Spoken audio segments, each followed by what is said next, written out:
If you want to add a weather widget to your home screen on your Samsung Galaxy A36, so first of all, we have to open up our home screen, of course, press our finger here on any empty space and press your widgets at the bottom of your screen.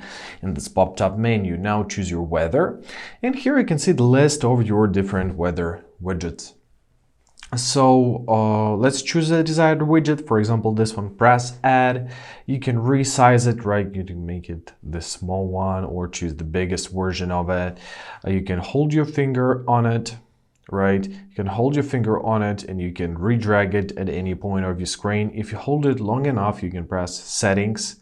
You have to give the permissions to the location to have an accurate forecast, right? So do this, change to precise location.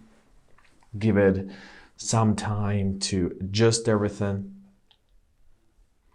Great.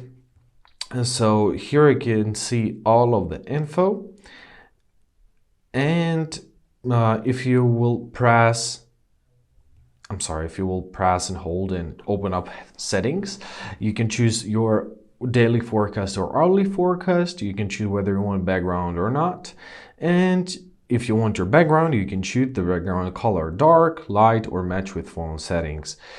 When you're done, simply press save, and that's how it works. I hope this video was helpful. Thank you so much for watching. Have a great day, and please consider subscribing to our channel.